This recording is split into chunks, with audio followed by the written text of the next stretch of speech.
Di video kali ini kita bakal coba jawab pertanyaan dari teman-teman yang udah masuk ke DM di TikTok kita.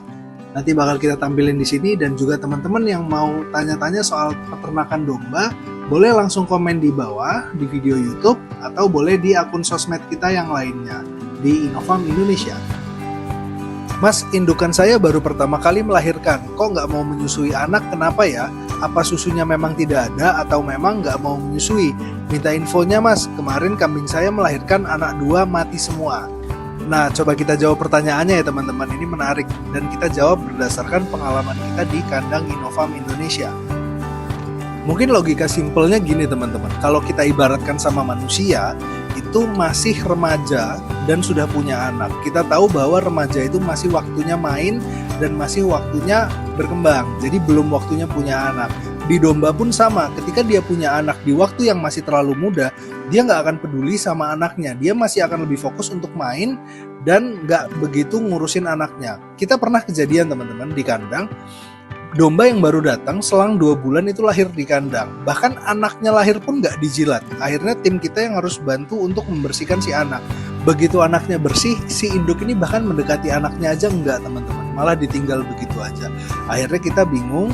Akhirnya kita cek si induk. Ternyata induk ini lahiran, posisinya giginya saja belum ada yang poel. 1 pasang pun belum.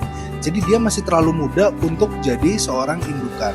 Nah, jika sudah terjadi seperti ini, solusinya apa mas? Solusi terbaiknya adalah peternak harus jeli dan telaten untuk memberikan susu tambahan ke anak domba tadi. Paling tidak setiap 3 jam sekali. Susu tambahannya bisa kita beli dari susu kambing perah ataupun susu dengan merek biasanya pakai Calfolak teman-teman. Itu dan harus 3 jam sekali sampai dia mapan bisa nyusu sendiri. Jadi kita tinggal kasih mangkok dia mau nyusu.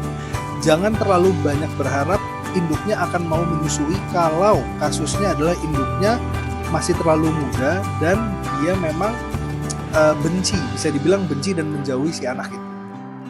Dan ketika si anak domba tadi sudah di usia 2 bulan hingga 3 bulan, si induk ini sudah siap untuk dikawinkan lagi teman-teman. Kita coba 1 kali lagi untuk mengawinkan domba indukan tadi yang masih terlalu muda. Ketika di lahiran berikutnya kejadiannya masih sama, berarti bukan hanya masalahnya karena dia kawin terlalu muda. Memang ada beberapa domba betina yang punya habit tidak mau menyusui anak. Domba-domba seperti ini lebih baik kita afkir teman-teman. Karena kenapa? Karena akan menyulitkan kita sebagai peternak, itu akan merepotkan banget. Kita harus tiap kali dia lahiran, kita harus menyusui anaknya, kita harus telaten 3 jam sekali selama 3 hari berturut-turut, itu capek banget teman-teman. Makan waktu dan juga makan tenaga. Oh iya, dan juga ada solusi lain teman-teman. Kita ikat domba betinanya supaya tidak bisa bergerak, posisinya berdiri, dan kaki belakang yang kiri atau yang kanan itu kita ikat ke belakang. Jadi posisi kakinya tidak menutupi ambing susu supaya si anak domba bisa minum susu dari induknya. Tapi ini juga butuh ketelatenan dari teman-teman peternak dan memang agak sedikit merepotkan. Kalau masalahnya di susunya ternyata tidak ada atau kering, berarti kan masalahnya di nutrisi pakan ternak. Teman-teman harus fokus ketika domba itu hamil dan menyusui, itu nutrisi pakan harus lebih tinggi daripada saat dia kawin teman-teman. Dan fokuskan di 3 bulan sebelum kelahiran. Nutrisi pakan harus dicukupi, protein harus lebih tinggi, premix mineral juga butuh lebih banyak. Karena apa? Karena nutrisi yang dia serap ke dalam tubuh tidak hanya untuk dirinya sendiri, melainkan untuk janin yang ada di kandungannya. Mirip dan persis sama kayak manusia.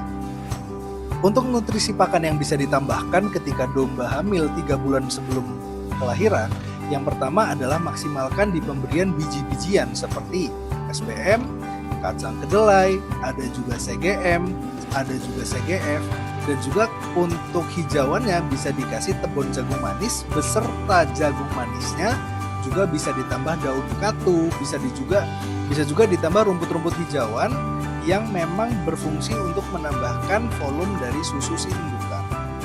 Oke teman-teman, sekian jawaban dari kami, semoga bisa bermanfaat, bisa digunakan ilmunya. Dan kalau teman-teman ada pertanyaan seputar dunia peternakan domba, boleh komen di bawah atau juga boleh follow di akun sosial media kita di Instagram, di TikTok ataupun di YouTube, dan boleh langsung kirim pesan ke kita. Dan kita juga rutin live di TikTok teman-teman, jika ada yang mau tanya-tanya atau diskusi soal peternakan domba. Sekian, terima kasih. Assalamualaikum warahmatullahi wabarakatuh.